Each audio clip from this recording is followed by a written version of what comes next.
You mentioned the 4 factors of production. Yes. Land, labor, capital, and entrepreneurship. Yes.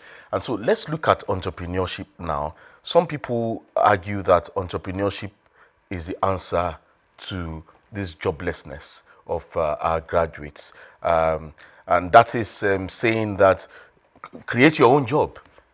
Now, for us, for the sake of this discussion this morning, is that realistic at scale?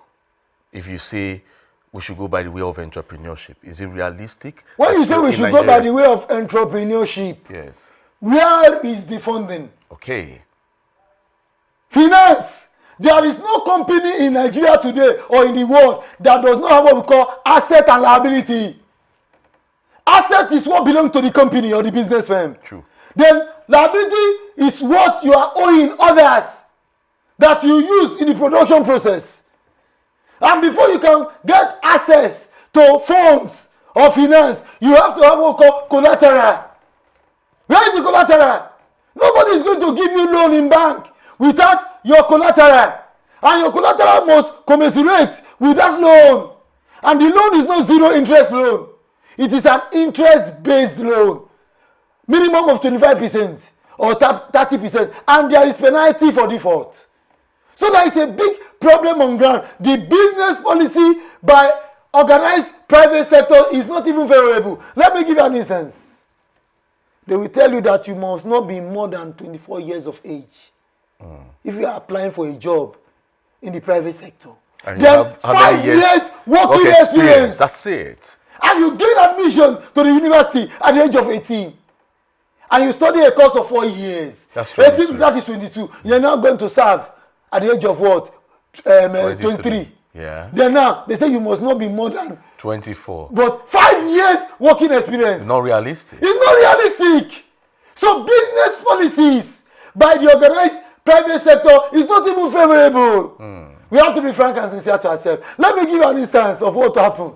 Sometimes my heart bleeds. I respect this man, Alhaji Aliko Dangote, but he did something that to me, my heart bleeds. I will give you an instance. He decided to build the largest private refinery in Africa. He must be commended for that. Though we know that when you look at most of his drivers, most of them are Nigerians, especially they are graduate, fine. But he did something that my heart bleeds. How? What did he do? My heart still bleeds. What did he do? Alhaji Aliko Dangote decided to employ over 11,000 Indians into that private refinery. Okay. And he still says he's a patriot. Well, you just made mention of something. Business policy of the organized private sector. What you are saying is this, that you are demarcating the Nigerian graduates before the rest of the world. That is what he has just done. So the question is, how many graduates are employable? Now, the box stop on the table of ASU.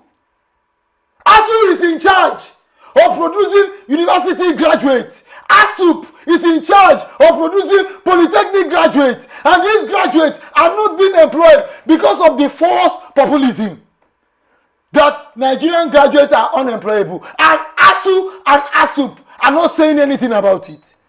What stopped ASU and ASUP boycotting lecture in solidarity as a way of reacting? Then you ask us to produce graduates. We are producing graduates, and you are saying that our product is bad. Must everyone go to the university? Everyone must not go to the university. So what then happens to our technical college? The technical college Vocational too. centers. The technical college too. They are also part of the graduates. When we are talking about graduate, it's all encompassing. Even if you graduate from the secondary school, you are still a graduate. Even in primary school, living certificate is a graduate. A graduate to me. But everyone must be involved to ensure that we have a stable economy. So there is a problem. I just gave you an example. And that is a bad precedence from Alhaji Aliko Dangote. And you know, most of these graduates, they love eating is noodles. In Sena Climb, people will stop eating his noodles. In Sena Climb, people will go to that refinery and ground it. Because I'm not happy. Comrade Ofino. 11,000 Indians. Yeah, but he still Foreign nationals. he still has Nigerians there. No, I'm just trying to say 11,000 Indians. Yeah, there might just be a quota system. No, look at Trump, my friends. My friend Trump. Trump will never do that. He said, think America first. Alhaji Ali Kodangete must think Nigeria first.